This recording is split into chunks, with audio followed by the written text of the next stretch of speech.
Indian coaching के इस programme में आप सभी का स्वागत है।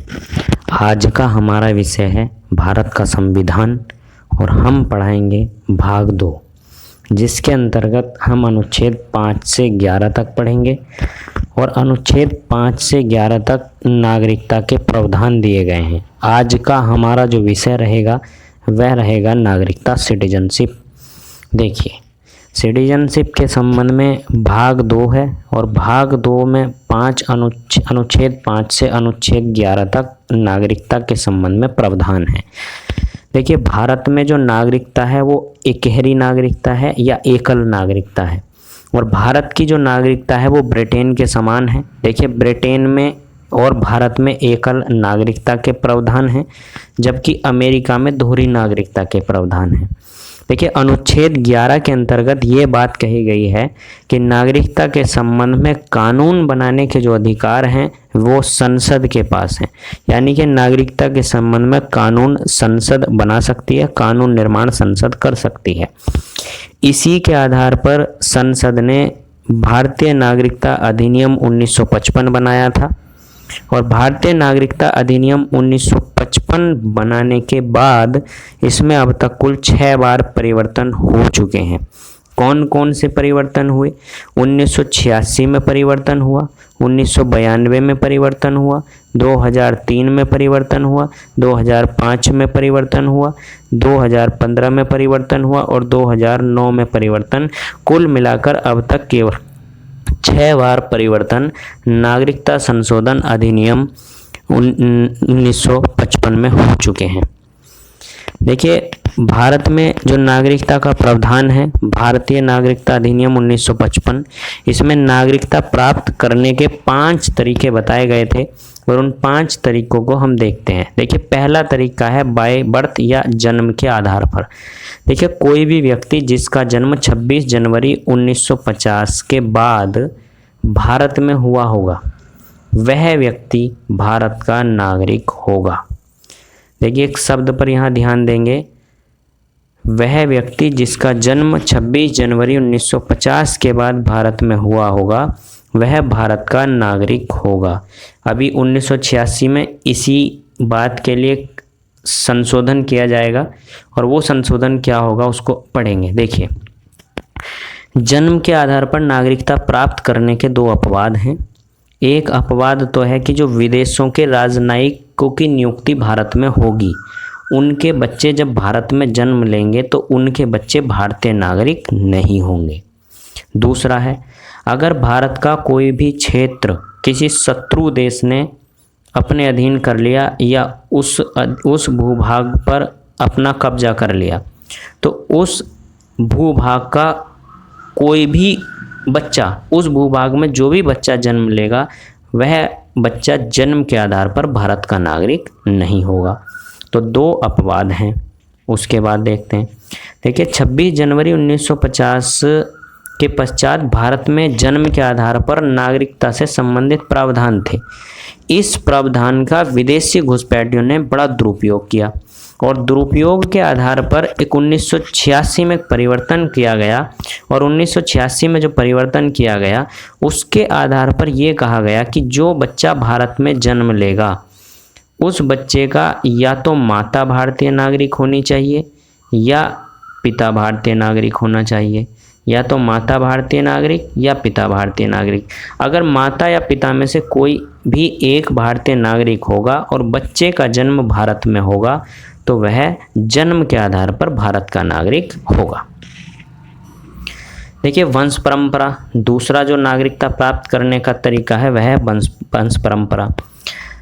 देखिए, भारत के बाहर किसी भी देश में 26 जनवरी 1950 को या उसके बाद अगर कोई बच्चा जन्म लेता है तो वह भारत का नागरिक हो सकता है यदि उसके जन्म के समय उसके माता या पिता में से कोई भी एक भारत का नागरिक हो।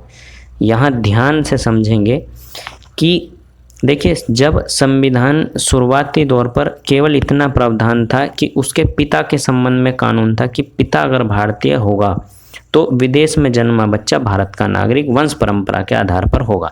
लेकिन 1992 में जो संशोधन किया गया नागरिकता संशोधन अधिनियम 1955 में, उसके अनुसार माता की नागरिकता के प्रावधान जोड़े गए। अब माता और पिता में से अगर कोई भी एक भारत का नागरिक है और बच्चे का जन्म अगर विदेश में हुआ है तो उसको वंश परंपरा के आधार पर भारत की नागरिकता प्राप्त हो जाएगी। तीसरा हमारा जो मेथड है वह है पंजीकरण, बाय रजिस्ट्रेशन। देखिए पंजीकरण, कौन कौन व्यक्ति पंजीकरण के माध्यम से भारत के नागरिक हो सकते हैं उनको देखते हैं। देखिए पंजीकरण जो भी व्यक्ति करेगा, अपना पंजीकरण करने से 5 वर्ष पूर्व वह भारत में निवास कर रहा हो। और देखिए यह निवास अवैध नहीं होना चाहिए, यह निवास वैध होना चाहिए। अवैध रूप से निवास करने वाला व्यक्ति पंजीकरण के माध्यम से नागरिकता प्राप्त कर ही नहीं सकता। तो जो व्यक्ति वैध रूप से, कानूनी रूप से 5 वर्ष तक भारत में रह चुका हो, वह पंजीकरण के माध्यम से जो भारत की नागरिकता प्राप्त कर सकता है। इसके संबंध में जो CAA सिटीजनशिप अमेंडमेंट एक्ट 2019 आया था उसको भी अभी हम पढ़ेंगे, उसको अगले लेक्चर में हम डिस्कस करेंगे, वो इसी से संबंधित है। देखिए ऐसे व्यक्ति जिनका जन्म भारत में हुआ है किंतु भारत से बाहर किसी अन्य देश में निवास कर रहे हैं। देखिए जिस बच्चे का जन्म भारत में हुआ है लेकिन वो भारत से बाहर जाकर के निवास कर रहे हैं तो वह पंजीकरण के आधार पर भारत की नागरिकता को प्राप्त कर सकता है।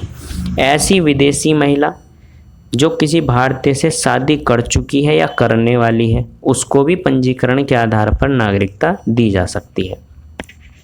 भारतीय नागरिकों के अवयस्क बच्चे जो विदेश में भारतीय नागरिक रह रहे हैं, उनके जो अवयस्क बच्चे होंगे उनको भी भारत में पंजीकरण के माध्यम से नागरिकता दी जा सकती है। राष्ट्रमंडल देशों के ऐसे लोग जो भारत में निवास करते हैं और भारत सरकार की नौकरी कर रहे हैं उनको भी जो है पंजीकरण के आधार पर नागरिकता दी जा सकती है। देखिए देशीयकरण के द्वारा नागरिकता किस तरीके से, देखो विदेशी व्यक्ति जो वयस्क है, कंडीशन है कि कोई भी विदेशी व्यक्ति जो वयस्क है वह और 10 वर्षों से भारत में निवास कर रहा है, 10 वर्षों से भारत में निवास कर रहा है। देखिए निवास करने का जो बात है वह अवैध नहीं होना चाहिए, वह वैध निवास होना चाहिए, कानूनी निवास होना चाहिए, कानूनी तौर पर सही। उसी के बाद देशीयकरण का वह क्या करेगा, प्रमाण पत्र प्राप्त करेगा भारत सरकार से अगर 10 वर्षों तक उसने भारत में निवास कर लिया हो तब। देखिए भूमि के अर्जन के द्वारा, अगर भारत सरकार द्वारा किसी नए भूभाग को भारत अर्जित कर लिया जाता है या भारत में मिला लिया जाता है तो उस क्षेत्र में जो निवास करने वाले लोग होंगे वे अपने आप यानी कि स्वतः ही भारत के नागरिक हो जाएंगे। अगर भारत किसी भी क्षेत्र को अपने अधीन कर लेता है तो ये ऑटोमेटिक जो क्षेत्र होगा, इस क्षेत्र के जो नागरिक होंगे वो स्वतः ही भारत के नागरिक कहलाएंगे। लेकिन नागरिकता का अंत कितने प्रकार से हो सकता है? नागरिकता का अंत 3 प्रकार से हो सकता है। नागरिकता 3 प्रकार से छीनी जा सकती है या 3 प्रकार से इसका अंत हो सकता है, छीनी नहीं सॉरी, इसका अंत 3 प्रकार से हो सकता है। देखिए एक प्रकार है किसी अन्य देश की नागरिकता ग्रहण अगर किसी ने कर ली तो उसकी भारत की नागरिकता स्वतः ही समाप्त हो जाएगी, पहला तरीका। दूसरा, नागरिकता का परित्याग करने पर, अगर कोई व्यक्ति अपनी इच्छा से नागरिकता को त्यागता है तो अपनी इच्छा से नागरिकता त्याग करने पर उसकी नागरिकता समाप्त हो जाएगी। तीसरा तरीका है अगर भारत सरकार नागरिकता से वंचित किसी व्यक्ति को करती है तो वह भारत का नागरिक नहीं होगा। अब सवाल ये उठता है कि भारत सरकार नागरिकता से वंचित किन आधार पर कर सकती है और क्यों कर सकती है। तो देखिए अगर कोई व्यक्ति संविधान के प्रति अनिष्ठा दर्शाता है, अनिष्ठा दिखाता है, संविधान में अपना विश्वास नहीं दिखाता तो उसको भारत सरकार जो है नागरिकता से वंचित कर सकती है। युद्ध काल के दौरान अगर युद्ध जैसी परिस्थितियों में, युद्ध की परिस्थितियों में अगर कोई शत्रु देश की मदद करता है, उनको सूचनाएं देता है या कोई और प्रकार की मदद अगर उनकी करता है तो उस परिस्थिति में भी उसको नागरिकता से वंचित किया जा सकता है। देखिए अगर किसी व्यक्ति ने तरीके से नागरिकता नहीं प्राप्त की उदाहरण के तौर पर अगर किसी ने पंजीकरण के माध्यम से नागरिकता में कोई फ्रॉड किया है, तो अगर वह फ्रॉड निकलता है तो उस व्यक्ति की नागरिकता भी समाप्त की जाएगी। देखिए, पंजीकरण या देशीयकरण द्वारा नागरिकता प्राप्त करने के 5 वर्ष के भीतर अगर किसी व्यक्ति ने पंजीकरण या देशीयकरण से भारत की नागरिकता को ग्रहण किया और 5 वर्ष के भीतर किसी दूसरे देश ने यानी कि विदेश में उसको 5 वर्ष के अंदर 2 वर्ष की सजा हो गई, तो उसकी जो नागरिकता होगी वह भारत सरकार ख़त्म कर देगी या उसकी नागरिकता ख़त्म हो जाएगी। किसी भारतीय स्त्री द्वारा अगर विदेशी पुरुष से विवाह कर लिया जाता है, यानी कि अगर भारत की कोई महिला किसी विदेशी पुरुष से अगर शादी कर लेती है तो उस महिला की नागरिकता भी स्वतः ही समाप्त कर दी जाएगी। भारत सरकार उसको समाप्त कर सकती है। लगातार 7 वर्ष तक विदेश में रहने पर अगर कोई व्यक्ति लगातार 7 वर्षों तक भारत से बाहर रहता है तो उसकी नागरिकता भी समाप्त कर दी जाएगी भारत सरकार के द्वारा। देखिए, नागरिकता से संबंधित जो प्रमुख अनुच्छेद हैं उन अनुच्छेदों को देखते हैं। देखिए, नागरिकता से संबंधित जो अनुच्छेद हैं वो अनुच्छेद 5 से 11 तक दिए गए हैं। हम समस्त अनुच्छेदों को देखेंगे, लेकिन जो इम्पोर्टेंट अनुच्छेद होंगे उनको याद करने का काम करेंगे। देखिए, अनुच्छेद 5 में है संविधान के प्रारंभ पर नागरिकता, इम्पोर्टेंट अनुच्छेद है। अर्थ इसका समझते हैं। देखिए, संविधान के प्रारंभ पर नागरिकता का अर्थ यह है कि जब संविधान का निर्माण हुआ, जब संविधान को लागू किया गया, उस समय पर नागरिकता के क्या प्रावधान होंगे, यह अनुच्छेद 5 में दिया गया है। अनुच्छेद 6 में है पाकिस्तान से भारत को आने वाले प्रव्रजन करने वाले कुछ व्यक्तियों की नागरिकता के अधिकार। देखिए, जो लोग पाकिस्तान से भारत में आए उनके नागरिकता के क्या अधिकार होंगे, अनुच्छेद 6 में बताया गया है। अनुच्छेद 7 में बताया गया है कि पाकिस्तान से भारत आने वाले लोगों के नागरिकता के अधिकार क्या होंगे। देखिए, यहाँ अनुच्छेद, देखिए इसको थोड़ा ध्यान से देखेंगे। यहाँ भारत से पाकिस्तान, अनुच्छेद 6 में है भारत से पाकिस्तान, जो लोग भारत से पाकिस्तान गए हैं उनकी नागरिकता के संबंध में है। और अनुच्छेद 7 में जो है वो पाकिस्तान से भारत आने वाले लोगों की नागरिकता के अधिकार हैं। अनुच्छेद 8 में भारत के बाहर रहने वाले जो भारतीय लोग हैं उनकी नागरिकता के संबंध में प्रावधान है। और अनुच्छेद 9 में है विदेशी राज्य की नागरिकता स्वेच्छा से अर्जित करने पर भारत की नागरिकता समाप्त हो जाना, ये इम्पोर्टेंट अनुच्छेद है। अनुच्छेद 5 इम्पोर्टेंट अनुच्छेद है।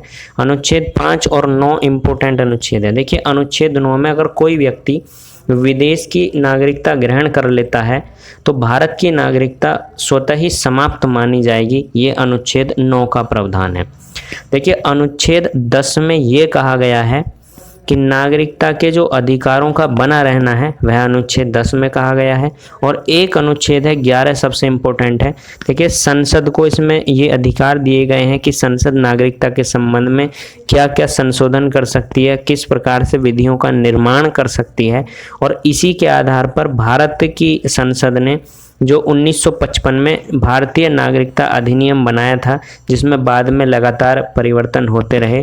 और इसके बाद हम CAA के बारे में पढ़ेंगे और NRC, जो NRC है, NPR है, इन सब के बारे में हम अगले लेक्चर में पढ़ेंगे। आज के लिए इतना ही, धन्यवाद।